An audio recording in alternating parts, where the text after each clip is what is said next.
Hello. चलिए, ठीक है। नमस्ते जी, आप सभी का बहुत बहुत स्वागत है और आशा करता हूं कि आप सभी बहुत अच्छे होंगे, बहुत शानदार होंगे, फर्स्ट क्लास होंगे, जबरदस्त होंगे, जिंदाबाद होंगे, एकदम मस्त होंगे। अब मेरी आवाज आपको बहुत अच्छे से सुनाई दे रही होगी, कोई इशू नहीं होगा। बिल्कुल मेरी आवाज आपके कानों तक जा रही होगी और बहुत शानदार तरीके से। ठीक है ना? ओके है ना सब कुछ? अच्छा, इतना मैंने पढ़ा दिया था ये। अब इतना मैंने पढ़ा दिया तो बीच में फ्रेंड्स कहने लगे कि सब आवाज ठीक नहीं आ रही। तो मेरे हिसाब से मेरी जो क्लासेस है ना, मेरे लिए बच्चे, एक वो एक लाइब्रेरी की तरह है।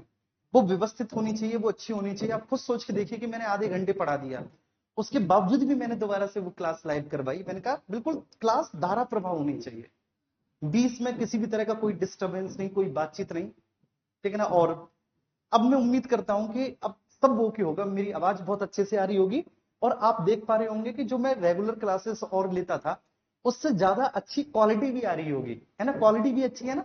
चलिए, थानेदार बैच है यूपीएसआई, आज तारीख है 20 अगस्त। और देखिए, आर्टिकल 32 को हम लोग पढ़ रहे थे। आज ऑब्वियस सी बात है, आर्टिकल 32 ही पढ़ेंगे क्योंकि 30 तक हमने कल पढ़ लिया था। आप कहेंगे सर बीच में एक आर्टिकल 31 और बचा हुआ है ना? भाई बड़ा स्वाभाविक है, और आपका मानना ये भी होगा कि सर 31 है क्या? तो उसे मैं 31 के बारे में बताऊंगा, लेकिन फिलहाल 31 एक मौलिक अधिकार नहीं है। अब ठीक है, अब जब वो मौलिक अधिकार नहीं है भाई, तो उसके बारे में हमें क्या ही डिस्कस करना, क्योंकि उसके बारे में हम आगे डिस्कस कर लेंगे, है ना? और आगे डिस्कस करेंगे भी, लेकिन फिलहाल ठीक है। Right to constitutional remedies, article 32 संवैधानिक उपचारों का अधिकार है। ठीक है, अच्छा, ये जो है बच्चे स्वयं भी एक मौलिक अधिकार है, लेकिन ये मौलिक अधिकारों का संरक्षण करता भी है।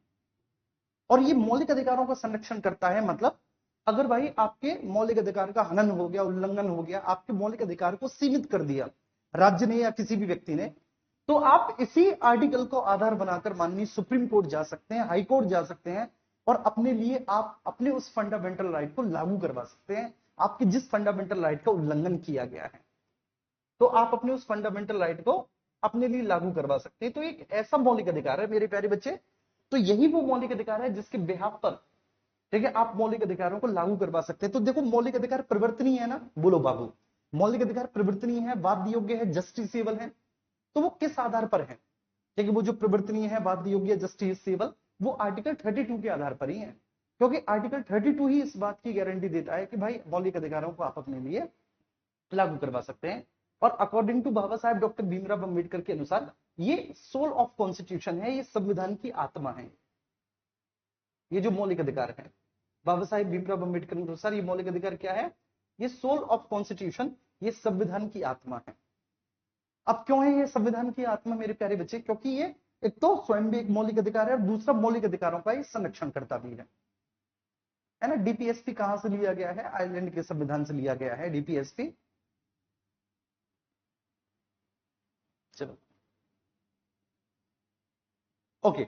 अब मेरी वॉइस बिल्कुल परफेक्ट है ना? कोई इशू तो नहीं मेरे प्यारे बच्चे? इतना मैंने लिख लिया था, इतना मैंने लिखकर आपको पढ़ा दिया था। अब लेकिन चलो ठीक है, ठीक है, आगे बढ़ते हैं। और आगे बढ़ने के क्रम में हम देखते हैं कि भारतीय संविधान के आर्टिकल 32 क्लॉज 2 में, ये ध्यान रखना, 32 क्लॉज 2, तो यहां पर मैं एक बात लिख देता हूं। ठीक है, आर्टिकल 32 क्लॉज 2, ठीक है, इसमें 5 प्रकार की रिटों का जिक्र किया गया है। आप इन्हीं 5 प्रकार की रिटों के आधार पर अपने मौलिक अधिकारों को अपने लिए लागू करवा सकते हैं। और ये जो 5 प्रकार की रिट हैं, ये है बंदी प्रत्यक्षीकरण, इसको हैबियस कॉर्पस कहते हैं। परमादेश, इसको मैंडेबस कहते हैं। प्रतिषेध, इसको प्रोहिबिशन कहते हैं। उत्प्रेषण, इसको सर्टियोरेरी कहते हैं। और अधिकार पक्ष, इसको को वारंटो कहते हैं। ठीक है ना? अब ये जो हैबियस कॉर्पस एक लैटिन वर्ड है, और इसका अर्थ होता है शरीर प्राप्त करना या शरीर धारण करना। अब ये है क्या शरीर प्राप्त करना? मैं आपको समझाऊंगा। मैंडिबस, इसका अर्थ होता है, मैंडिबस का हम आदेश देते हैं। कि कौन आदेश देता है? इसमें माननीय न्यायपालिका आदेश देती है। प्रतिषेध, प्रोहिबिशन का मतलब होता है रोकना, प्रोहिबिटेड मींस रोकना। और सर्टियोरेरी का मतलब होता है बिल्कुल शून्य कर देना, निरस्त कर देना। और अधिकार कक्षा को वारंटो, इसका मतलब होता है बच्चे कि आपका प्राधिकार क्या है। ठीक है, व्हाट इज योर अथॉरिटी, आपका प्राधिकार क्या है? तो ये अधिकार कक्षा का अर्थ है। तो बस ये आपने समझे ना, आर्टिकल 32 में क्लॉज 2 में 5 प्रकार के रिटों का जिक्र है, और ये 5 प्रकार के रिट आपके सामने है। अब सबसे पहले हम ये बात करेंगे शरीर प्राप्त करना या शरीर धारण करना, बंदी प्रत्यक्षीकरण, इसका मतलब क्या होता है समझना बच्चे। अगर गैर कानूनी तरीके से किसी को 24 घंटे से अधिक कैद कर रखा है ना बाबू जी, ठीक है, क्लियर है। अगर किसी को, ठीक है, अगर मेरे प्यारे बच्चे किसी को 24 घंटे से अधिक गैर कानूनी तरीके से कैद कर रखा है, मान के चलिए मैं ही हूं, ठीक है ना, और मुझको किसी ने बंदी बना लिया, और बंदी बनाकर उसने मुझे एक कमरे में बंद कर दिया, ठीक है, 24 के बच्चे 48 घंटे हो गए। हो सकता है कि खाना पीना भी मेरे लिए आ रहा हो, ठीक है, और मुझे सांस भी मिल रही हो, ऑक्सीजन भी पर्याप्त मात्रा में मिल रही हो, खाना पीना भी मिल रहा है, बाकी की सारी चीजें हो रखी हैं, लेकिन फिर भी मुझे शरीर में फिर भी मुझे जो है ना एक कमरे में बंद कर रखा है, मतलब ठीक है, मुझे मेरे शरीर से विमुक्त कर रखा है। इसका मतलब क्या है, देखो सिंपल सी बात है। मैं हमेशा एक बात बताता हूं अपने स्टूडेंट्स को कि भाई किसी भी व्यक्ति को सजा होती है, तो वो होती है जेल की, 7 साल की, 2 साल की, 3 साल की, 5 साल की, 6 साल की, है ना, सजा होती है। तो आप खुद सोच के देखिए कि वो सजा सजा क्यों है। भाई व्यक्ति 24 घंटे ऑक्सीजन ले सकता है, जेल में पानी भी मिलता है, खाना भी मिलता है, हो सकता है कि आप खाना अपने लिए खुद अफोर्ड ना कर पाए, लेकिन जेल में आपको खाना भी मिल रहा है, ठीक है, स्वच्छ आपको वातावरण भी मिल रहा है, और इनफैक्ट जेल में आप जिम वगैरह भी होती है, तो आप जिम फिम भी कर सकते हो बच्चे, कुछ इनकम भी आप वहां पर क्रिएट कर सकते हो अपने लिए। कुछ वहां पे छोटे मोटे काम होते हैं, जैसे अगर आप बढ़ई का काम जानते हो वहां पर, तो कुछ अपना काम फाम करके आपको कुछ प्रशिक्षण भी दिया जाता है, ठीक है, ऐसी बात नहीं, वहां पर कुछ आपको ट्रेनिंग वगैरह, तो आप सारी चीजें हैं। फिर भी वो सजा क्यों है बताओ। फिर भी वो सजा ये है कि आपकी आत्मा तो स्वतंत्र है, ठीक है, आपकी आत्मा कहीं भी घूम सकती है। आप जेल में हैं, तो जेल में बैठे बैठे आप अपनी आत्मा को अपनी बुआ के यहाँ ले जाओ, चाचा के यहाँ ले जाओ, फूफा के यहाँ ले आओ, ठीक, डोमिनोज ले जाओ, या फिर कहीं भंडारे में ले जाओ, आप पूरी तरह से स्वतंत्र है, लेकिन शरीर आपका बंधा हुआ है, आप चार दीवारी में कैद, ठीक है, अब चार दीवारी में कैद। जैसे अभी क्लास लेने के बाद मेरा मन किया कि चलो यार ऐसा करते हैं कि मंदिर घुमाते हैं, दर्शन कराते हैं, आज तो थोड़ा सा नेगेटिव हो रहा है, तो मैं चला जाऊंगा, लेकिन जेल के भीतर व्यक्ति नहीं जा पाएगा मंदिर। चलो जेल में कोई मंदिर होगा वो वहां पे चला जाएगा, लेकिन मुझे तो मान के चलिए कि हिमाचल में 6 मैया है ना, चिंतपूर्णी मैया है वहां पर, श्री ज्वाला देवी मैया है, ठीक है, वहां पर आपकी चामुंडा मैया है, और नगरकोट वाली मैया है, ऐसे करके वहां पे, ठीक है, 5-6 मैया है, उनके दर्शन करो, तो मेरे वहां जाने का मन है, या मेरा वैष्णो देवी जाने का मन है, बात समझ में आ रही है, तो मैं वहां पे जा सकता हूं ना, क्योंकि मेरा शरीर, ठीक है, बंधा हुआ नहीं है, मैं स्वतंत्र हूं। अभी क्लास के बाद मेरा मन किया कि चलो यार ठीक है, ऐसा करते हैं कि मौसम बहुत अच्छा हो रहा है, एक चाय पी के आते हैं, मैं चला जाऊंगा। जेल में थोड़ी ना व्यक्ति जा पाएगा। नानी के यहाँ से फोन आ गया कि बच्चों बहुत दिन से नहीं आए, चलो आ जाओ, मैं नानी के यहाँ चला जाऊंगा। तो शरीर धारण करने का मतलब आप समझ रहे हो, शरीर प्राप्त करने का मतलब यही होता है मेरे प्यारे दोस्त, कि आपको आपके शरीर से वंचित कर रखा है। भाई आत्मा तो, गीता में भी लिखा है कि आत्मा तो कभी कोई बांध ही नहीं सकता आत्मा को, आत्मा तो बंधन से मुक्त है। आप यहां बैठे बैठे प्रधानमंत्री बन जाओ, राष्ट्रपति बन जाओ, प्रसन्न हो जाओ, ठीक है, या फिर कहीं पर भी घुमाओ अपनी आत्मा को, कहीं पर भी घुमा लो, लेकिन सबसे मेन बात क्या है कि शरीर प्राप्त करना। देखिए ये भी आपका एक मौलिक अधिकार है कि आपको आपके शरीर से वंचित ना किया जाए। तो बच्चे ये रिट कब जारी की जाती है, कि जब किसी को 24 घंटे से अधिक गैर कानूनी तरीके से बंदी बना रखा है, जब किसी को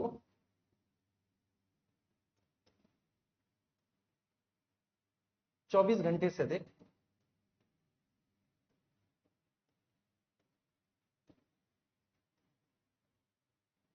अधिक गैर कानूनी तरीके से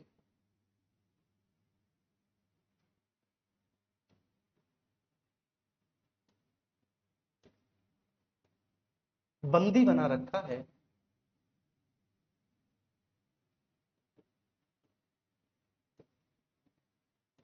बंदी बना रखा है, ठीक है, तब उसके विरुद्ध, तब, ठीक है, जिसने बंदी बनाया है उसके विरुद्ध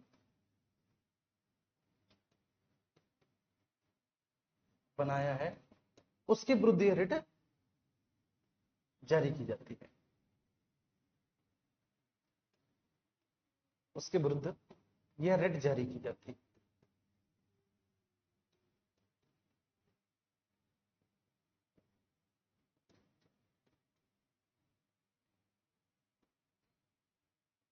ये रिट जारी की जाए। ठीक है बच्चे, जब किसी को 24 घंटे से अधिक गैर कानूनी तरीके से बंदी बना रखा है, तो भैया जिसने बंदी बनाया उसके विरुद्ध वो उससे माननीय न्यायालय पूछेगी कि भाई ये बताओ आपने क्यों बंदी बनाया। सपोज डेट मान के चलिए कि एक बच्चा है गौरव विश्वकर्मा जी। सर सबसे पावरफुल कौन सी रिट होती है? बेटा सारी रिट पावरफुल है ना जी, सारी ही रिट पावरफुल हैं, लेकिन सबके अपने अपने महत्व हैं, सबके अपने अपने मायने हैं। आप ऐसा नहीं बोल सकते कि साहब सबसे पावरफुल रिट कौन सी है, ऐसा नहीं कहा जा सकता कभी भी, है ना। अब ये समझना कि भाई मान के चलिए कि मैंने किसी बच्चे का नाम लिया था, क्या नाम लिया था, कोई, चलो मोहित नाम ले लेता हूं, मोहित कोई है मोहित, ठीक है ना। मैंने मोहित से रुपए उधार लिए थे, सपोज डेट 50,000 रुपए मैंने मोहित से उधार लिए। मोहित को विश्वास था टीचर आदमी है, ठीक है वापस कर देगा, लेकिन मैं मोहित के रुपए वापस नहीं कर पाया। अब जो वादा हुआ था कि भाई मैं 1 महीने या 2 महीने के भीतर तुम्हारे रुपए वापस कर दूंगा, उसी के अकॉर्डिंग मोहित के मेरे पास फोन आने लग गए। ठीक, मेरी बात बहुत गौर से आप समझना, ठीक है। और मोहित के मेरे पास फोन आने लग गए। अब मोहित कहने लगे कि भाई ऐसी ही बात है कि आप रुपए दे दो, टाइम हो गया। अब मेरे पास है नहीं, मैं मोहित को टरका रहा हूँ कि कोई बात नहीं, अब परसों आ जाना, दे देना, मैं दे दूंगा। अब 4 दिन बाद आ जाना, मैं दे दूंगा। अब 6 दिन बाद आ जाना, मैं दे दूंगा। अब 7 दिन बाद आ जाना, मैं दे दूंगा। मैं ऐसे करके उसको, ठीक है ना, टरकाने लग गया। एक दिन मैंने मोहित का फोन ही उठाना बंद कर दिया। मोहित समझ गया इस मास्टर के मन में नहीं है मेरे रुपए वापस करना। तो एक दिन में क्या हुआ कि मोहित को दिख गया मार्केट में। मोहित ने तुरंत फोन किया 4-5 लड़कों को, वो बुलाए और मुझे कार में जबरदस्ती बिठा के मोहित अपने घर ले गया और मेरे हाथ पैर बांध दिए वो इतने कि फोन कर भाई मास्टर और किसी से मेरे 50,000 रुपए मंगवा, नहीं तो मैं तुम्हें यहां से छोड़ूंगा नहीं। ठीक है, अब मुझे बंदी बनाए बनाए भैया 24 घंटा हो गया, 25 घंटा, 26 घंटा, 27 घंटा, ऐसे करके हो गया। मेरे घर वालों को भी चिंता हुई कि भाई कहाँ है।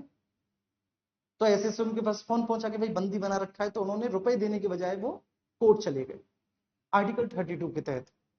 और कोर्ट जाने के बाद उन्होंने कहा, मान के चलिए पढ़े लिखे थे मेरे घर वाले, थोड़ा बहुत पॉलिटी के जानकार थे, तो वो चले गए। उन्होंने कहा कि साहब मोहित ने दिग्विजय को गैर कानूनी तरीके से बंदी बना रखा है। तब कोर्ट मोहित से पूछेगी कि भाई क्यों बना रखा है, कि साहब रुपए नहीं दे रहा था। कि तुम कौन होते हो बंदी बनाने वाले, तुम्हारे रुपए नहीं दे रहा था, तुम एविडेंस के साथ पुलिस में कंप्लेंट करते, पुलिस काम करती। ठीक है, और एक प्रोसेस के तहत फिर ये मामला कोर्ट में आता, तो हम इस पर जो है ना, ठीक है, हर्जाना लगाते, इससे रुपए वापस करते। अगर ये वापस नहीं करता तो कुछ इसके एसेट्स बेच के तब आपको वापस दिलवाते आपके रुपए।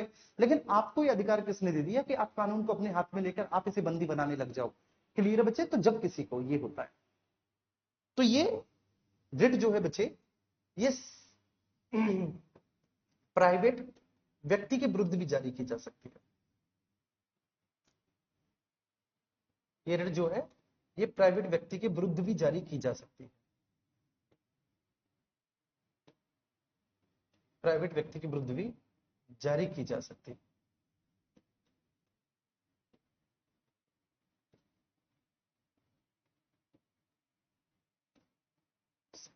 ठीक है, क्लियर है। आइए अब हम चलते हैं नेक्स्ट अगला। हम आदेश देते हैं कि मैंडेमस परमादेश, ठीक है, वी ऑर्डर्ड डेट, हम आदेश देते हैं। ठीक है बच्चे, ये माननीय सुप्रीम कोर्ट और हाई कोर्ट के द्वारा ये रिट तब जारी की जाएगी, मैं आगे लिख देता हूं, है ना, इस पेज में नहीं, आगे लिख देता हूं, मैंडेमस परमादेश।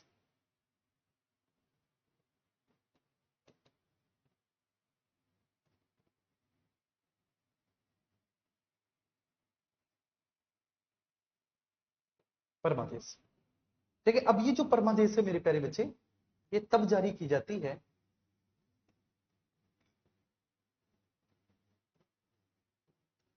तब जारी की जाती है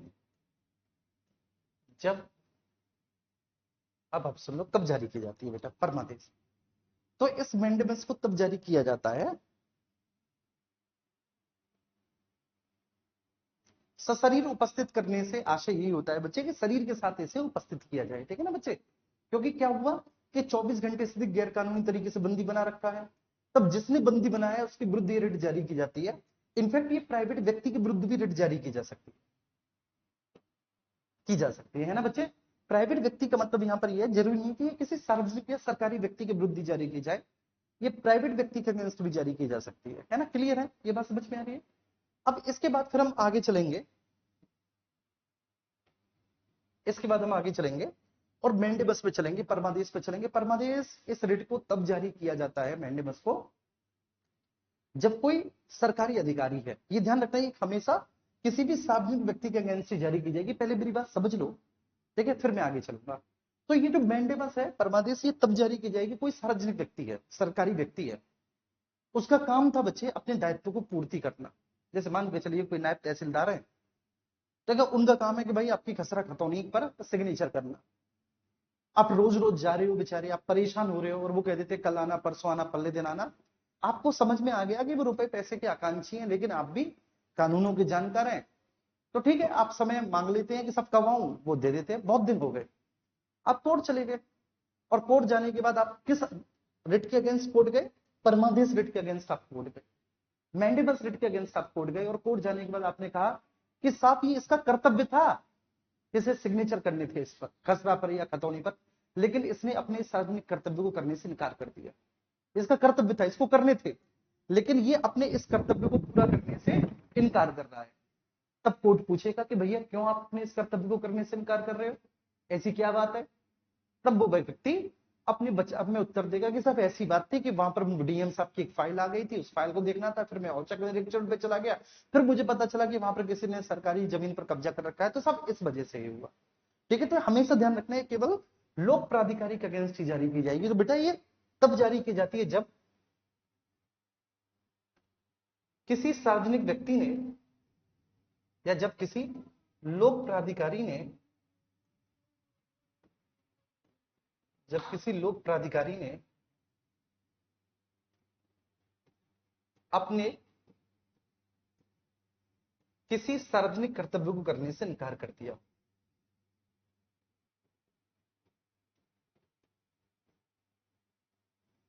अपने किसी सार्वजनिक कर्तव्य को करने से इनकार कर दिया।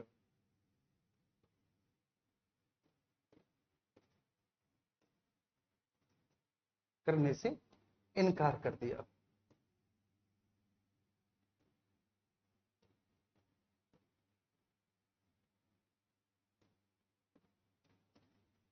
इनकार कर दिया वो बेटा, तब उसके अगेंस्ट जारी की। देखो उसका सार्वजनिक कर्तव्य था करना, कि भाई ये तेरी पब्लिक ड्यूटी है, और तो इसी कर्तव्य को पूर्ति करने के लिए तो इस पद पर बैठाया गया है, और उसी कर्तव्य को मेरे भाई तू पूरा नहीं करता, तो इस कारण से रिट जारी की जाती है।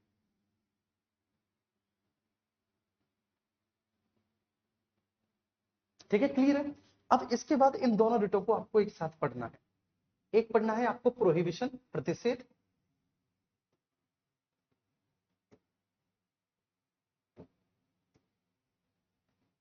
ठीक है, और दूसरा सर्टियोरेरी, उत्प्रेषण। ये दोनों रिट आपको एक साथ पढ़नी है, ठीक है ना? प्रोहिबिशन मींस प्रतिषेध। और एक प्रश्न पूछा जाता है एग्जाम में कि निम्न में से कौन से रिट न्यायपालिका से संबंधित है। जब भी कभी ये प्रश्न पूछा जाएगा ना कि निम्न में से कौन से रिट न्यायपालिका से संबंधित है, तो आप कहेंगे प्रोहिबिशन और सर्टियोरेरी। इन दोनों रिटों की खास बात है कि दोनों रिट बच्चे हायर जुडिशरी के द्वारा, हायर जुडिशरी के द्वारा, मैं पूरा लिख देता हूं, ये दोनों ही रिट हायर जुडिशरी के द्वारा लोअर जुडिशरी के अगेंस्ट जारी की जाती है।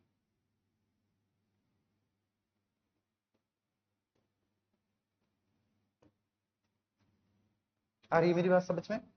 दोनों ही रिट हायर जुडिशरी के द्वारा लोअर जुडिशरी के अगेंस्ट जारी की जाती है ना बच्चे? अब हायर जुडिशरी कौन हो गई? जैसे हाई कोर्ट के संबंध में सुप्रीम कोर्ट हायर जुडिशरी है, ठीक है ना बच्चे? ऐसे ही जो डिस्ट्रिक्ट कोर्ट होती है, डिस्ट्रिक्ट कोर्ट के संबंध में हाई कोर्ट जो है वो हायर जुडिशरी है। क्या मेरी बात समझ में आ गई है? हायर कोर्ट, सॉरी, मतलब हायर जुडिशरी का मतलब हो गया सुप्रीम कोर्ट। अगर सुप्रीम कोर्ट से हम बात करें तो सुप्रीम कोर्ट हायर जुडिशरी है, तो लोअर जुडिशरी हो जाएगी हाई कोर्ट। और अगर हाई कोर्ट बच्चे हायर जुडिशरी है, तो लोअर जुडिशरी हो जाएंगी जो सबऑर्डिनेट कोर्ट होती है, जो डिस्ट्रिक्ट कोर्ट होती है, जो सेशन कोर्ट होती है, वह सबऑर्डिनेट कोर्ट हो जाएगी। बंदी प्रत्यक्षीकरण किडनैपिंग के मामले में भी हो सकता है, नहीं बेटा, होता है। किडनैपिंग के मामले में होता है। किडनैपिंग के मामले में आपने यही तो किया है, कि किसी भी व्यक्ति को उसके शरीर से आपने वंचित कर दिया है, तो बिल्कुल होगा किडनैपिंग के मामले में।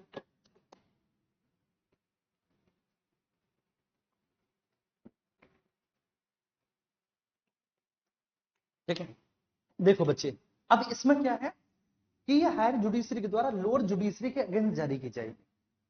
हायर जुडिशरी का लोअर जुडिशरी, कब बच्चे, केसेस अलग अलग हैं। प्रतिषेध में बच्चे, जब लोअर जुडिशरी, प्रतिषेध में क्या होगा, जब लोअर जुडिशरी मतलब जो, ठीक है ना, लोअर जुडिशरी का मतलब होगा कि, ठीक है ना, ये हो गया बच्चे हायर जुडिशरी मींस, ठीक है, आप कहेंगे हिंदी में कि अपर न्यायालय, और ये हो गया कोई निम्न न्यायालय। तो हाई कोर्ट की तुलना में सुप्रीम कोर्ट अपर न्यायालय है, डिस्ट्रिक्ट कोर्ट की तुलना में हाई कोर्ट अपर न्यायालय है ना, ये समझना बस। ठीक है, इस बात को आप समझ लेना, इतनी सी बात मैं आपको समझाना चाहता हूं। ठीक है, अब यहां पर देखो बच्चे, प्रतिषेध में क्या होगा, प्रतिषेध में ये होगा कि जब लोअर जुडिशरी, ये वाली जो जुडिशरी है लोअर जुडिशरी, क्योंकि ये लोअर जुडिशरी के अगेंस्ट ही जारी की जाएगी हायर जुडिशरी के द्वारा, तो जब लोअर जुडिशरी अपने अधिकार क्षेत्र का उल्लंघन कर रही है, कोई भी मामला है उसकी औकात से बाहर का है, लेकिन उसके बावजूद भी वह बच्चे उस मामले को ट्रायल कर रही है, ठीक है, वो मामला उसमें चल रहा है, तो नंबर फर्स्ट, जब लोअर जुडिशरी एक तो अपने अधिकार क्षेत्र का उल्लंघन कर रही है, लोअर जुडिशरी अपने अधिकार क्षेत्र का उल्लंघन कर रही है,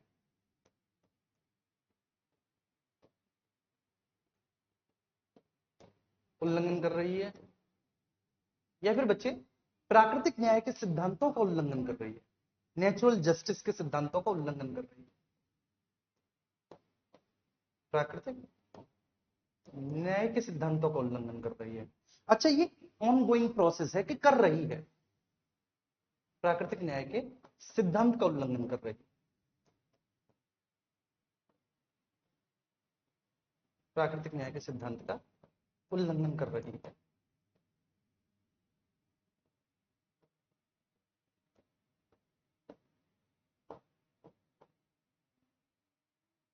उल्लंघन कर रही है। ठीक है ना बच्चे, चलिए मैं फिर से बोल रहा हूं, ये बात आप समझना, फिर से मेरी बातों को आप समझना है।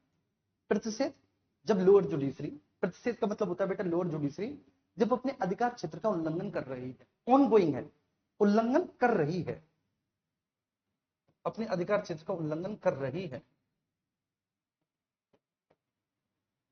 उल्लंघन कर रही है, या फिर प्राकृतिक न्याय के सिद्धांत का उल्लंघन कर रही है, तब हायर जुडिशरी के द्वारा लोअर जुडिशरी के अगेंस्ट बच्चे प्रोहिबिशन रिट जारी की जाएगी। जैसे मान के चलिए हाई कोर्ट में कोई एक ऐसा मामला चल रहा है जी, अरे भाई हिंदी में भी तो लिख रहा हूं ना,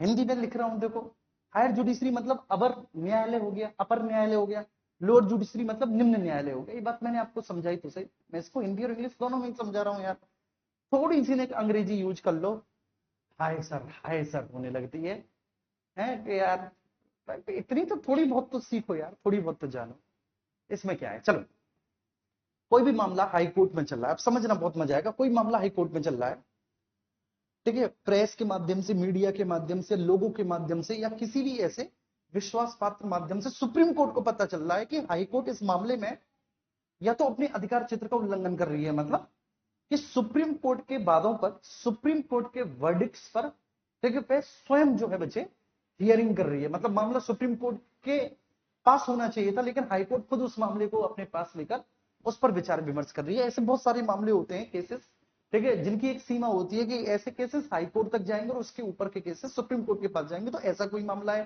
कि जहां पर वे अपने अधिकार क्षेत्र का उल्लंघन कर रही है, या फिर बच्चे वे प्राकृतिक न्याय के सिद्धांत का उल्लंघन कर रही है, और ये बात सुप्रीम कोर्ट को पता चली कि हाई कोर्ट में ऐसा चल रहा है, तुरंत सुप्रीम कोर्ट उस पर स्टे लगा देगा कि तुम वहीं पर रुको और ये मामला हमारे पास भेजो, हम इस मामले में तफ्तीश करेंगे, ठीक है, इस मामले की हेयरिंग हम करेंगे, दोनों पक्षों को आप हमारे पास भेजो। क्लियर है? तो इस केस में बच्चे कौन सी रिट लगती है? प्रतिषेध। उत्प्रेषण किस केस में लगेगी? ठीक है, उत्प्रेषण में बस बच्चे इतना हो जाएगा कि जब लोअर जुडिशरी अपने अधिकार क्षेत्र का उल्लंघन कर चुकी हो, प्राकृतिक न्याय के सिद्धांत का उल्लंघन कर चुकी हो और न्याय सुना चुकी हो। ठीक है, जब लोअर जुडिशरी अपने अधिकार क्षेत्र का उल्लंघन कर चुकी हो, अपने प्राकृतिक न्याय के सिद्धांत का भी उल्लंघन कर चुकी हो, और मैंने क्या बोला, निर्णय सुना चुकी हो, निर्णय सुना दिया और उसके बाद सुप्रीम कोर्ट को पता चला, है ना। किसी भी अपर जुडिशरी को उसके बाद पता चला कि भैया इसने तो सत्यानाश कर दिया, इसने तो न केवल अपने अधिकार क्षेत्र का उल्लंघन किया बल्कि इसने प्राकृतिक न्याय के सिद्धांत का भी उल्लंघन किया, तो ऐसे में फिर उस मामले को तुरंत निरस्त करके, उस निर्णय को निरस्त करके सुप्रीम कोर्ट अपने पास ले लेगी कि अब हम शुरू से इसकी हेयरिंग करेंगे, अब ये पूरा मामला हमारे केस में, हमारी कोर्ट में चलेगा। ठीक है, तो दोनों में ये अंतर है। इसमें क्या है कि अपने अधिकार क्षेत्र का उल्लंघन कर रही है ना। ओहो सॉरी, इसमें क्या है बच्चे कि अपने अधिकार क्षेत्र का उल्लंघन कर रही है, प्राकृतिक न्याय के सिद्धांत का उल्लंघन कर रही है। इसमें क्या हो जाएगा देखो, इसलिए मैंने इसको ऐसे ही नीचे कर दिया कि इसमें बस केवल एक चीज हो जाएगी कि अपने अधिकार क्षेत्र का उल्लंघन कर चुकी है, बस इसमें क्या लग जाएगा कि अब इस केस में भी अपने अधिकार क्षेत्र का उल्लंघन कर चुकी है, कर चुकी है। ठीक है ना। अब यहां पर भी प्राकृतिक न्याय के सिद्धांत का उल्लंघन कर चुकी है, लेकिन इसमें चुका लग जाएगा। तो प्राकृतिक न्याय के सिद्धांत का उल्लंघन क्या है बच्चे, कर चुकी है, तो वह अपने अधिकार क्षेत्र का उल्लंघन कर चुकी है, अधिकार क्षेत्र का उल्लंघन कर चुकी है, प्राकृतिक न्याय के सिद्धांत का उल्लंघन कर चुकी है। इनफैक्ट देखिए ऐसा भी हो सकता है कि बच्चे निर्णय भी सुनाया जा चुका है। देखिए ये भी हो सकता है, इसमें निर्णय भी सुनाया जा चुका है, निर्णय भी दिया जा चुका,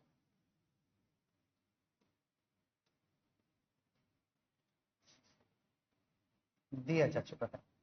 तो ऐसे केस में क्या होगा बच्चे, जो अपर जुडिशरी होगी वह इस पूरे मामले को अपने पास ले लेगी, जो अपर जुडिशरी होगी वो इस पूरे मामले को अपने पास ले लेगी।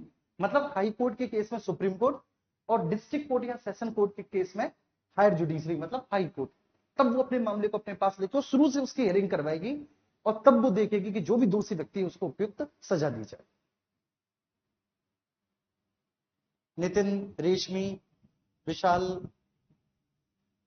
हाँ हाँ हाँ हाँ हाँ, चल, 2 3 4 5 बच्चे हैं जो ये कह रहे हैं कि साहब ये बात हमारी समझ में नहीं है। ठीक है, कोई बात नहीं। सबसे पहले ये समझ गए बंदी प्रत्यक्षीकरण बच्चे, आर्टिकल 30 क्लॉज 2 में, 32 क्लॉज 2 में बंदी प्रत्यक्षीकरण हैबियस कॉर्पस, और इसका अर्थ होता है शरीर धारण करना, शरीर प्राप्त करना। ठीक है बच्चे, या सशरीर उपस्थित होना, इसको ये सभी बोल देते हैं कि सशरीर उपस्थित होना, सशरीर उपस्थित होना।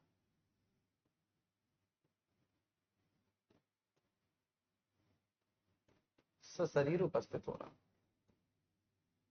ठीक है बच्चे, ये रिट कब जारी की जाती है, तो इस रिट के लिए तो मैंने अपने आप को, ठीक है, तुम लोगों से बच्चे वो भी करवाया था, किसी एक बच्चे ने मुझको वो भी कर लिया था, बंदी बना लिया था, ऐसा एग्जाम्पल दिया था। तो ये समझ में आ गया कि जब किसी को 24 घंटे से अधिक बच्चे गैर कानूनी तरीके से कैद में रखा जाए, बंदी बना लिया जाए, ठीक है, तो जिसने बंदी बनाया उसके विरुद्ध रिट जारी की जाती है। इनफैक्ट ये प्राइवेट व्यक्ति के विरुद्ध भी जारी की जा सकती है। क्लियर है बच्चे, जब किसी को 24 घंटे से अधिक गैर कानूनी तरीके से बंदी बना रखा है, अगर कानूनी तरीके से बंदी बना रखा है तो नहीं।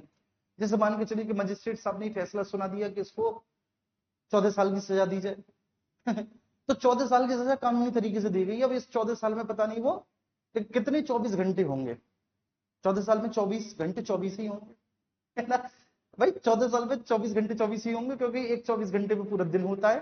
नहीं नहीं नहीं, 14 साल में सॉरी, 24 घंटे बहुत सारे हो जाएंगे, क्योंकि 14 साल है ये, 14 साल है तो 14 × 365 × 24 घंटे ऐसे करके निकाल लीजिए फिलहाल। ठीक है, तो वो 14 साल तक जेल में है। तब बच्चे आप उसके अगेंस्ट, मतलब जो, ठीक है ना, जेल प्रशासन है, आप जेल प्रशासन के अगेंस्ट तब इस रिट को जारी नहीं कर सकते, क्योंकि जेल प्रशासन ने जो आपको जेल में रखा है वो कानूनी तरीके से रखा है।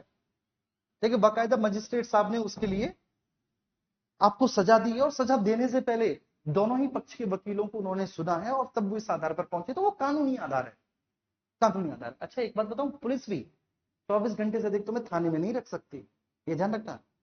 जब पुलिस गिरफ्तार करती है तो यात्रा समय को छोड़कर 24 घंटे के भीतर पुलिस को भी मजिस्ट्रेट के समक्ष प्रस्तुत करना होता है। ये नियम है, ये कानून है। पुलिस भी 24 घंटे से ज्यादा तुमको कैद में नहीं रख सकती, थाने में 24 घंटे के अंदर प्रस्तुत करना पड़ता है। ठीक है, ये बात ध्यान रखना।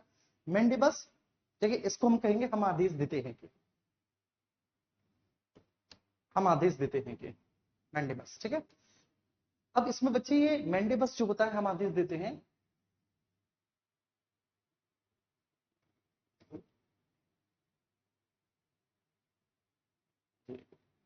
ठीक है। इस रिट को तब जारी किया जाता है जब किसी लोक प्राधिकारी ने अपने किसी सार्वजनिक कर्तव्य को करने से इनकार कर दिया। क्लियर है बच्चे? इसको तब जारी किया जाता है, उसका काम था, उसकी ड्यूटी थी। ठीक है, लेकिन तुम्हें पता है ना कि रुपए पैसे का आकांक्षी होते हैं कुछ लोग, कि रुपया पैसा मिल जाए उसके बाद काम करेंगे। तो उस वो आकांक्षी व्यक्ति था, यार मिल जाएगा तब काम करूंगा, है ना, इसका आकांक्षी था। तो तब जारी की जाती है जब किसी लोक प्राधिकारी ने अपने किसी सार्वजनिक कर्तव्य को करने से इनकार कर दिया। आपको बार बार टरका रहा है कि आ जाना, कल आना, परसों आना, आप समझ गए कि भाई इसके मन में है क्या। तुरंत आप कोर्ट चले गए और आपने कहा कि साहब मैं पिछले इतने दिनों से चक्कर लगा रहा हूं लेकिन ये अपने कर्तव्य को करने से इनकार कर रहा है ना जी। क्लियर है? अब ये दोनों समझ में नहीं आई आप। देखो ये दोनों रिट जो है बच्चे, प्रोहिबिशन और सर्टियोरेरी, प्रतिषेध और उत्प्रेषण, ये दोनों न्यायपालिका से संबंधित है। ठीक है, न्यायपालिका में हायर जुडिशरी और एक लोअर जुडिशरी। हायर जुडिशरी का मतलब होता है बच्चे कि अगर आप सुप्रीम कोर्ट को हायर जुडिशरी मानो तो लोअर जुडिशरी हो जाएगी हाई कोर्ट। अगर आप हाई कोर्ट को हायर जुडिशरी मानो तो लोअर जुडिशरी हो जाएंगे डिस्ट्रिक्ट कोर्ट और सेशन कोर्ट। क्लियर है? वो लोअर जुडिशरी हो जाएंगे। मुन्ना मेरी ये बात समझ में आ रही है? तो ये है ऑन गोइंग प्रोसेस। प्रतिषेध का मतलब होता है रोकना। ठीक है, आप किसी को कब रोकोगे? जब कोई गलत काम कर रहा है तभी तो रोकोगे। अब जब कर चुका है तब थोड़ी ना रोक पाओगे तुम भाई। ठीक है, आप रोकोगे तभी ना जब कर रहा है। जैसे मान के चलिए कोई किसी को गाली दे रहा है तो आप रोक दोगे कि नहीं भाई गाली देना गलत बात है। ठीक है, कोई किसी को पीट रहा है तो आप रोक दोगे कि नहीं भैया पीटना गलत बात है। कोई किसी को मार रहा है तो आप रोक दोगे कि नहीं साहब ठीक है ना, गलत बात है, हाथ नहीं उठाना चाहिए, हाथ उठाना गलत बात है, तभी तो आप रोकोगे। तो बच्चे हायर जुडिशरी के द्वारा लोअर जुडिशरी को रोका जाता है कब? जब वह लोअर जुडिशरी अपने अधिकार क्षेत्र का उल्लंघन कर रही है या फिर प्राकृतिक न्याय के सिद्धांत का उल्लंघन कर रही है, तब रोका जाता है। क्लियर है बच्चे? ये बात समझ में? तब रोका जाता है। दो केसेस में रोक के उस मामले को अपने पास ले लिया जाता है कि भाई इस मामले को आप हमारे पास भेजो, रोक के। ठीक है, अब ये जो सर्टियोरेरी उत्प्रेषण, उत्प्रेषण ये रिट कब जारी की जाती है? ठीक है, जब लोअर जुडिशरी अपने अधिकार क्षेत्र का उल्लंघन कर चुकी है। लोअर जुडिशरी अपने अधिकार क्षेत्र का उल्लंघन कर चुकी है और प्राकृतिक न्याय के सिद्धांत का भी उल्लंघन कर चुकी है, इनफैक्ट निर्णय भी दे चुकी है। ठीक है, तब उस निर्णय को रद्द कर दिया जाता है, निरस्त किया जाता है। इसलिए उत्प्रेषण का मतलब होता है निरस्त करना, मैंने बताया था। और इस पूरे मामले को हायर जुडिशरी अपने पास ले लेती है। थका दिया तुमने यार। अब आया समझ में? बताओ, अब तो आ गया समझ में। रोकना जब कोई काम कर रहा है तब रोका जाता है। ठीक है, तब आता है रोकना। और निरस्त करना जब वो कर चुका है। जब वो कर चुका है तो करने के बाद बच्चे मतलब लोअर जुडिशरी ने जो भी निर्णय दिया उस निर्णय को रद्द करके फिर उस पूरे मामले को अपने पास लेकर दोबारा से उस मामले पर विचार विमर्श करना, दोबारा से हियरिंग करना, दोनों पक्षों को दोबारा से बुलाकर, ठीक है, तब बच्चे ये उत्प्रेषण रिट जारी की जाती है। अब सब लोग थम्स अप दो मुझे।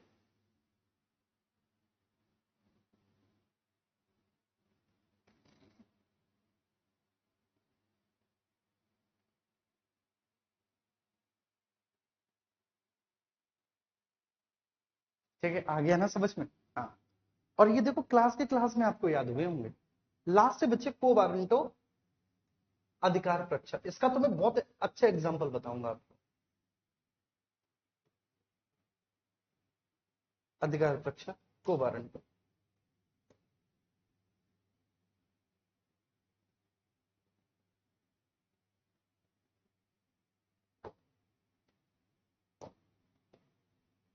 तो ये बहुत शानदार, समझना को वारंटो।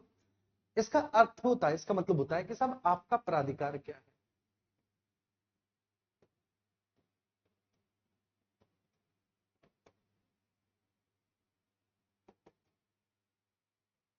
आपका प्राधिकार क्या है?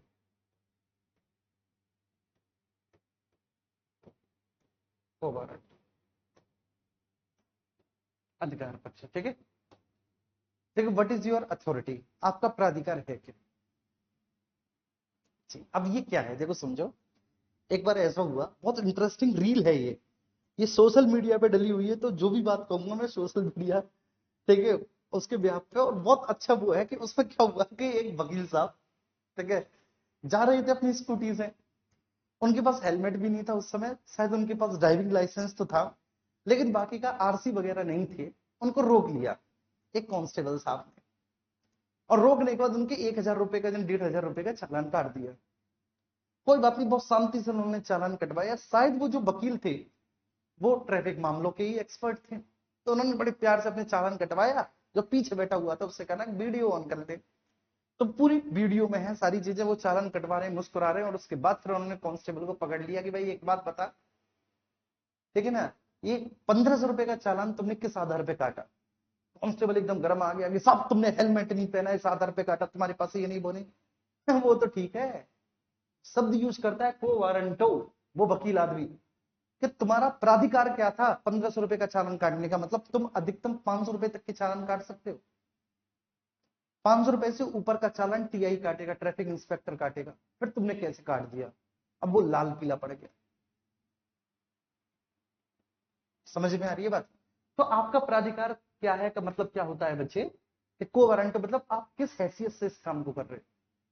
तो इसलिए बच्चे आपका प्राधिकार क्या है ये पूछा जाता है, किस आधार पर आप इस पद पर हैं, ठीक है, किस आधार पर आप अपने इस दायित्व को पूरा कर रहे हैं, किस आधार पर आप अपने इस अधिकार का उपयोग कर रहे हैं, ठीक है। तो ये पूछने के लिए को वारंटो मतलब अधिकार प्रक्षरित लगाई जाती है कि साहब आपका प्राधिकार क्या है, ठीक है, किस आधार पर आप किसी भी सार्वजनिक पद को धारण किए हुए हैं,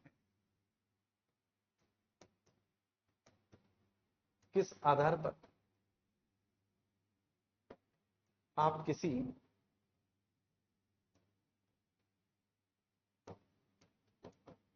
सार्वजनिक पद को धारण किए हुए हैं,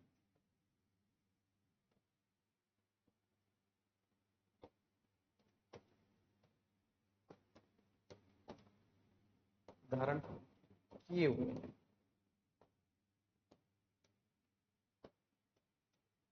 है ना, किस आधार पर बेटा आप किसी भी सार्वजनिक पद को धारण किए हुए हैं, बस आप बता दो, तब अधिकार प्रक्षरित जारी की जाती है, ठीक है। फिलहाल ठीक है, आपसे मैंने एक प्रॉमिस किया था, आर्टिकल 31 मेरे प्यारे बच्चे, इसमें संपत्ति का अधिकार था,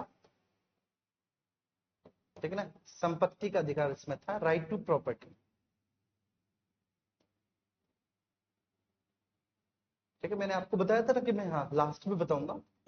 तो बच्चे इसमें संपत्ति का अधिकार था कि भाई जिस भी व्यक्ति के पास प्रॉपर्टी है, संपत्ति है, राज्य उसे उसकी संपत्ति से गैर कानूनी तरीके से, ठीक है ना, वंचित नहीं कर सकता। मतलब किसी भी व्यक्ति के पास जिसके पास संपत्ति है उसे धारण करने का, अर्जन करने का, उसको क्रय और विक्रय करने का अधिकार होगा, लेकिन राज्य किसी को किसी की संपत्ति से वंचित नहीं कर सकेगा। तो ये संपत्ति का अधिकार था। ये संपत्ति का अधिकार एक मौलिक अधिकार था, लेकिन बहुत दिक्कत थी इसमें। 44वें संविधान संशोधन 1978 के माध्यम से इसको आर्टिकल 300A में शामिल किया गया, ठीक है। अब एक महज एक सीधा सा सामान्य सा स्टेचुरी राइट है, मतलब कानूनी अधिकार है या लीगल राइट है, महज अब ये क्या है, एक कानूनी अधिकार है, ठीक है। अधिकार तो ये अब भी है संपत्ति का अधिकार, लेकिन अब ये मौलिक अधिकार नहीं बचा, ये एक कानूनी अधिकार रह गया, अब एक कानूनी अधिकार रह गया ये, ठीक है बाबू, आई बात समझ में? अच्छा, इसी बात पे एक बार थम्स अप करके सब लोग बताओ कि हाँ साहब ये आई समझ में। हालांकि आज का टॉपिक डीपीएसपी था और मैं वास्तव में डीपीएसपी कंप्लीट करा भी देता आज, और मैं अब भी अगर आपको डीपीएसपी पढ़ाना शुरू करूँ ना, आप कहोगे साहब मजा आ गया। और आर्टिकल 36 से लेके 51 तक है, ठीक है, लेकिन 36 से लेके 51 तक ये जो है बच्चे, आप गिनो 36 से लेके 51 कितने होते हैं, तो 36 और 4 हो गए तुम्हारे 40 और 11 ये, ठीक है, तो मतलब ये 15-16 है नंबर्स में। लेकिन जब आप आर्टिकल पढ़ने जाओगे तो ये बैठते हैं बच्चे 20-22 के आसपास, और ये 20-22-23-24 हैं, इनको क्लास की क्लास में याद करना बहुत मुश्किल बात होती है। अब मैं आपसे कहूं कि मैं प्रॉमिस करता हूं कि मैं आपको क्लास के क्लास में आपको याद करवा दूंगा इनको, तो आप कैसा लगेगा आपको? आप लगेगा यार ये मास्टर फेंक रहा है, क्लास के क्लास में कैसे? तो मैं आपसे प्रॉमिस करता हूँ क्लास के क्लास में याद करवा दूंगा बच्चे,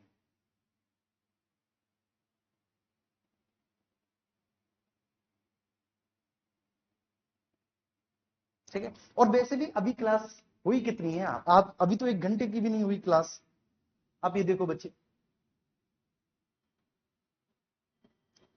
इसमें टाइम आ जाता है लो, ठीक है ना, केवल 40 मिनट की हुई है क्लास यार अभी।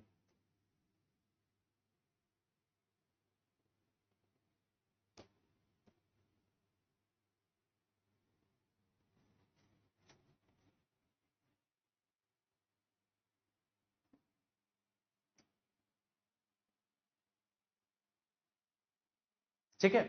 अब देखो जादू स्टार्ट होने जा रहा है। आइए, वेलकम टू द जादू।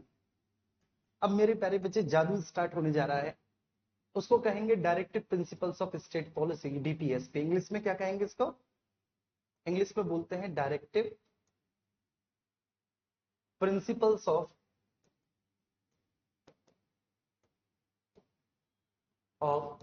State policy. State policy Hindi में बोलेंगे राज्य की नीति के निर्देशक तत्व।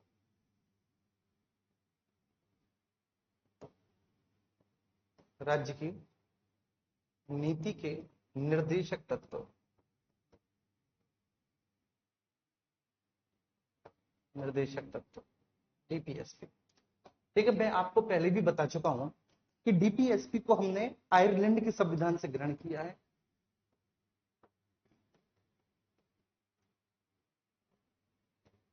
इसको हमने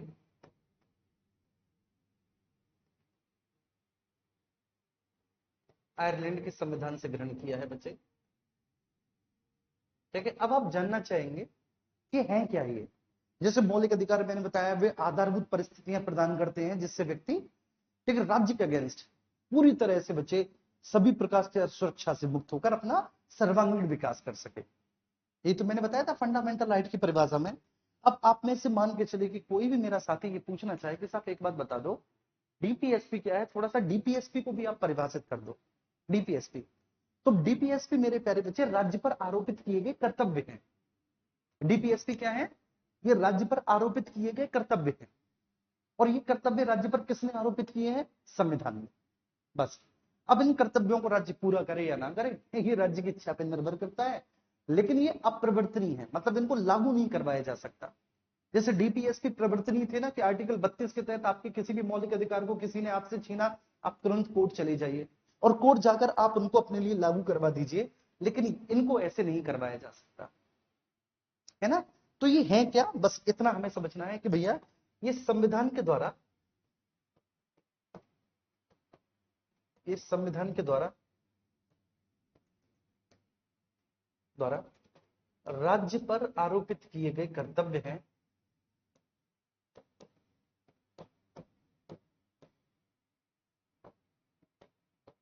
राज्य पर आरोपित कर्तव्य हैं। देखिए, संविधान के द्वारा बेटा राज्य पर आरोपित किए गए कर्तव्य होते हैं। ठीक है, अब इन कर्तव्यों को राज्य पूरा करे या ना करे, ये राज्य की इच्छा पर निर्भर करता है। लेकिन आप इनकी प्रकृति मुझसे पूछोगे, इनका नेचर कैसा है। जैसे मैंने मौलिक अधिकारों का नेचर बताया था ना कि साहब इनका नेचर कैसा है, तो इनकी प्रकृति सकारात्मक है ना, क्योंकि ये राज्य पर अंकुश नहीं लगाते, बल्कि राज्य को कुछ अच्छा करने के लिए प्रेरित करते हैं। ये राज्य पर अंकुश नहीं लगा रहे, बल्कि राज्य को कुछ अच्छा करने के लिए प्रेरित करते हैं। तो इसलिए इनका जो नेचर है, प्रकृति है, वो सकारात्मक है बच्चे। लेकिन दिक्कत ये है कि नॉन इन्फोर्सेबल है, ये गैर प्रवर्तनीय है। गैर प्रवर्तनीय मतलब भैया इनको लागू नहीं करवाया जा सकता, ये फंडामेंटल राइट की तरह नहीं है, इनको लागू नहीं करवाया जा सकता। डीपीएसपी, ठीक है। अब डीपीएसपी के बारे में इतना हमने समझ लिया। अब जादू आएंगे कि इनको याद कैसे करना है। तो देखो, इनको ऐसे याद करना, ये आर्टिकल 38 से, सॉरी माफ करना, ये आर्टिकल, ठीक है ना, 36 से, 36 से, आर्टिकल 36 से 51 तक है। भारतीय संविधान के भाग 4 में है। भारतीय संविधान के भाग 4 में है, भाग 4 में। और आर्टिकल 36 से लेके 51 तक में है। तो आप इनको पता है कैसे याद करोगे? कैसे, देखो, 36 और 37 को आप एक तरह से याद करोगे, 36 और 37 को एक तरह से, ठीक है ना। इसके लिए एक अलग ट्रिक है। फिर 38 को आप एक ट्रिक से याद करोगे, 39 को आप एक ट्रिक से याद करोगे। 39 में भी बच्चे ऐसे है, 39A, 39B, 39C, 39D, 39E और 39F। ठीक है, फिर है 39 क्लॉज 1, फिर आ जाएगा 39 क्लॉज 1, आगे 39 क्लॉज 1, 39 क्लॉज 1, ठीक है। फिर है 40, 41, ठीक है ना। और 41 में भी बच्चे 41 क्लॉज ए है, 42, 43, ठीक है ना।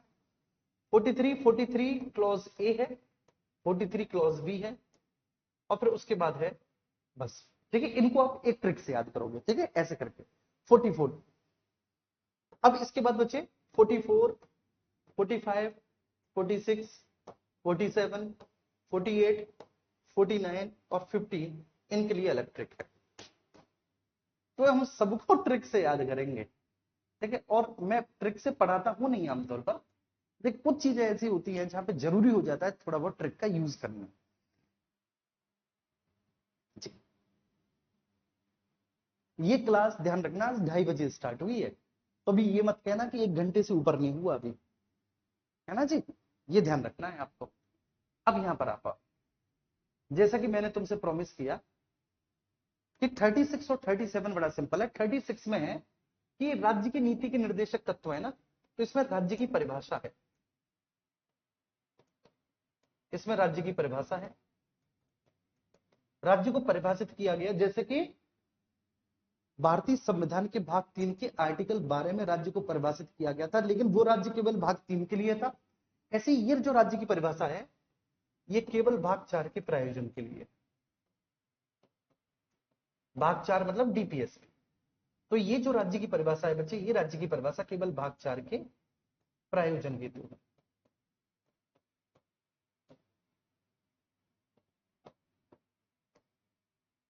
प्रायोजन हेतु है। क्या मेरी बात समझ में आ रही है? तो आर्टिकल 36 में राज्य की परिभाषा है।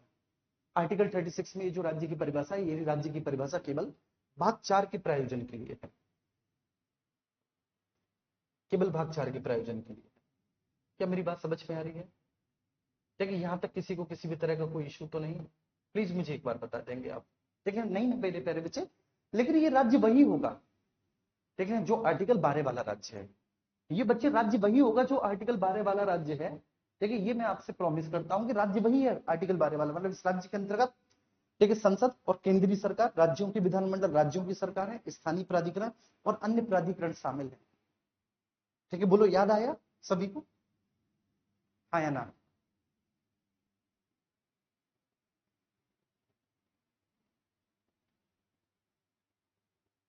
ठीक है, राज्य की परिभाषा है लेकिन भाग 4 के प्रायोजन के लिए है। आर्टिकल 37 कहता है कि डीपीएसपी अप्रवर्तनीय है।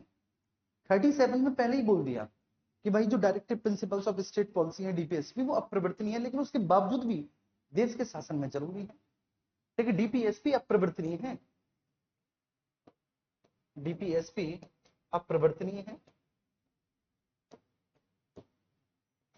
अप्रवर्तनीय है। ठीक है, मतलब ये अबाध योग्य है, इनको लागू नहीं किया जा सकता। ठीक है, लेकिन आप ये मत सोचना कि इनको लागू नहीं किया जा सकता तो ये बेकार है, ये बेकार नहीं है, ये अप्रवर्तनीय है, लेकिन देश के शासन में मूलभूत है, देश के शासन में मूलभूत है।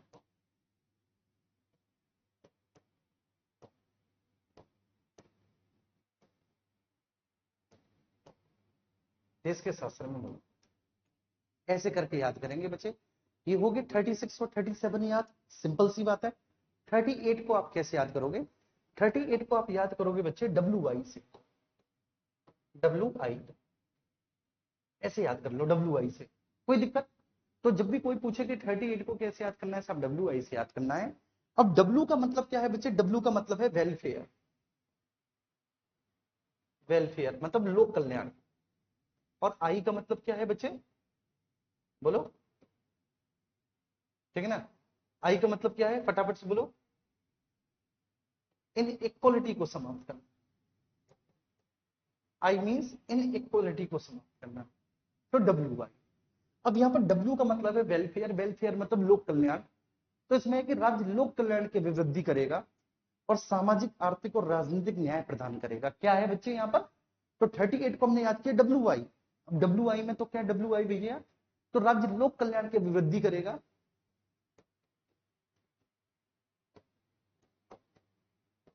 राज्य लोक कल्याण की अभिवृद्धि करेगा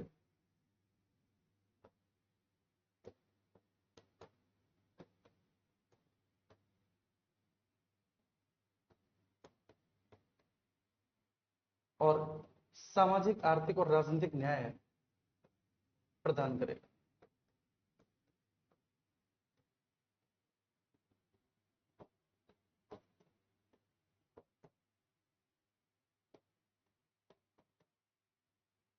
राजनीतिक न्याय प्रदान करेगा।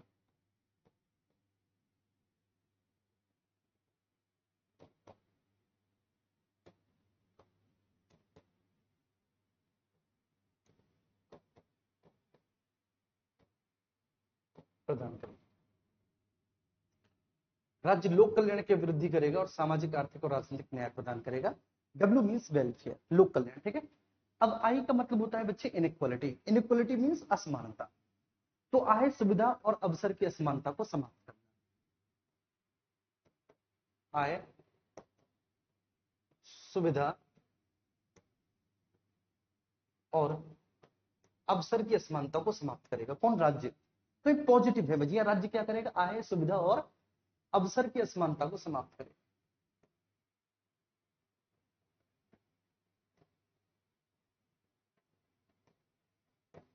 असमानता को समाप्त करेगा।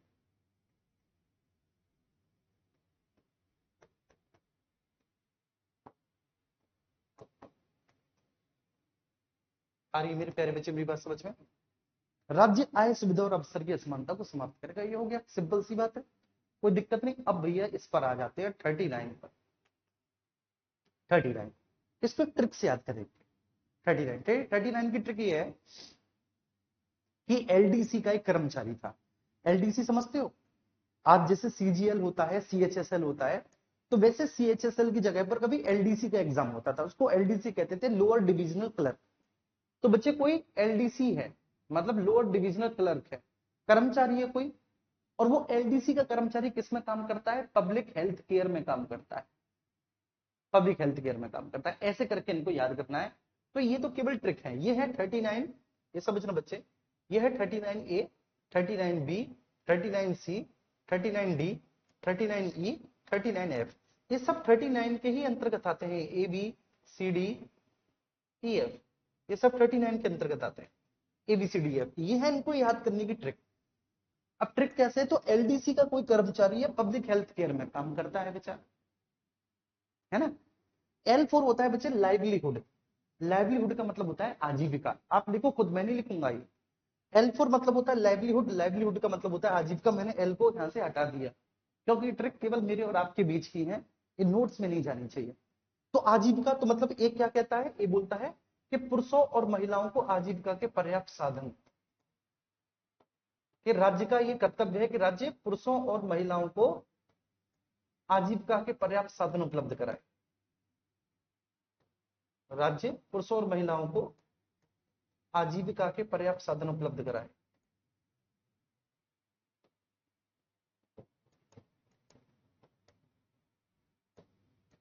पर्याप्त साधन उपलब्ध कराए, ठीक है। डी का मतलब होता है डिस्ट्रीब्यूशन।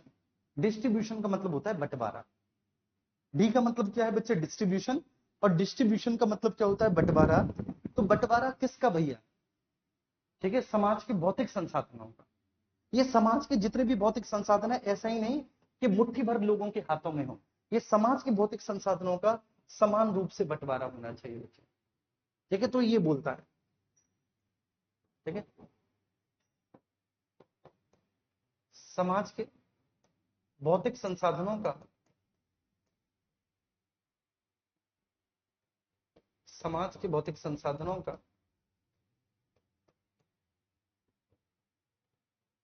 उचित स्वामित्व व वितरण।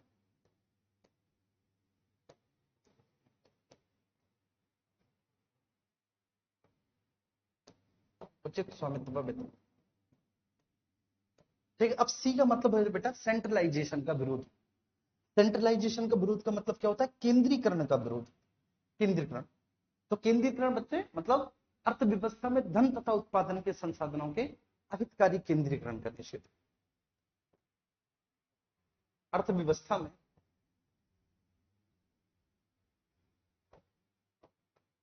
धन तथा उत्पादन के संसाधनों के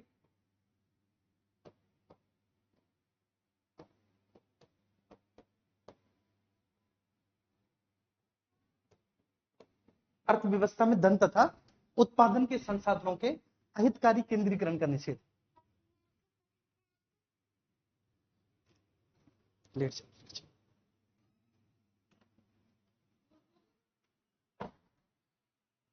ठीक है, अर्थव्यवस्था में धन तथा उत्पादन के अहितकारी संकेंद्रण का निषेध। मतलब ऐसा ना हो मेरे प्यारे बच्चे कि कुछ लोगों के पास ठीक है बहुत सारे संसाधन है और कुछ लोगों के पास संसाधन, देखो बी और सी की मतलब यही है, इसमें है कि भौतिक संसाधनों को उचित स्वामित्व वितरण, यार गरीब और अमीर के बीच की खाई बहुत ज्यादा नहीं होनी चाहिए। ऐसा नहीं होना चाहिए कि यार ठीक है सेम प्रोफेशन में लगा हुआ व्यक्ति, ठीक है ना, और सेम काबिलियत है, एक के पास तो बहुत अधिक संसाधन है दूसरे के पास है ही नहीं। ठीक है, अर्थव्यवस्था में धन तथा उत्पादन के संसाधनों के अहितकारी केंद्रीकरण का निषेध। ऐसा ना हो कि कुछ मुट्ठी भर लोगों के हाथ में सारे संसाधन है और बाकी के बेचारे, और जबकि हमारे यहाँ है भारत में, हमारे यहाँ बच्चे हमारी 90% वेल्थ जो है वो 1% लोगों के हाथ में है। मतलब अगर 100 रुपया है पूरे भारत के पास तो 100 में से 90 रुपया 1% लोगों के पास में है, और बाकी के 10% में पूरे बच्चे 99% लोग हैं। 99% लोगों के पास केवल कितना है बच्चे, 10 रुपया है, और 1% लोगों के पास हमारे पूरे भारत का 90 रुपया है। ये क्या है, असमानता। फिर आ जाता है मेरे प्यारे बच्चे, तो एलडीसी का कर्मचारी है, पब्लिक हेल्थ केयर में काम करता है, तो पब्लिक मतलब पी, और पी का मतलब है पे। तो पे का मतलब होता है बच्चे समान कार्य के लिए समान वेतन। महिला और पुरुषों को, महिला और पुरुषों को समान कार्य के लिए समान वेतन, समान कार्य के लिए समान वेतन महिला और पुरुषों को।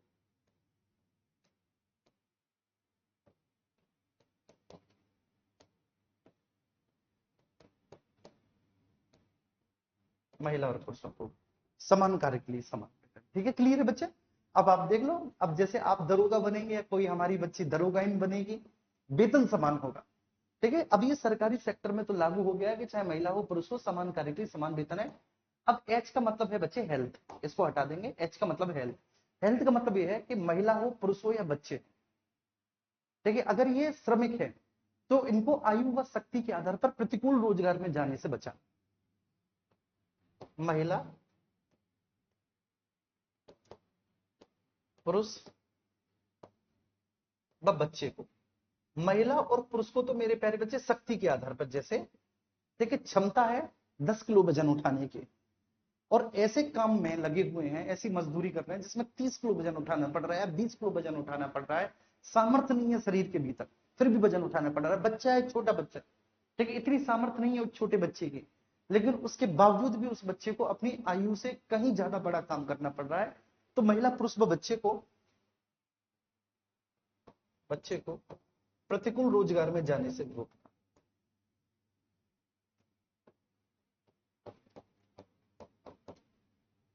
रोजगार में जाने से बचाना,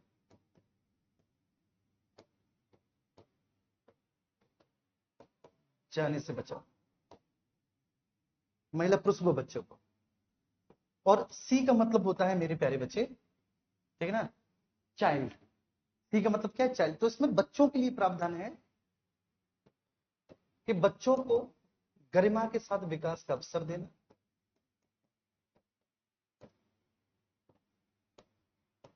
बच्चों को गरिमा के साथ विकास का अवसर देना,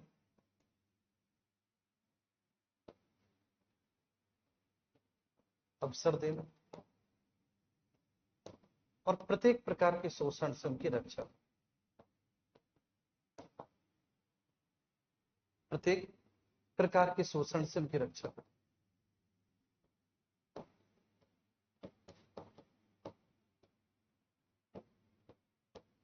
रक्षा।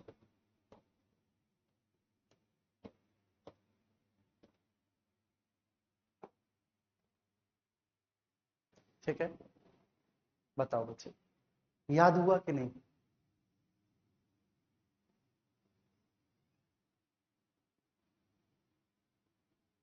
ठीक है, बोलो याद हुआ।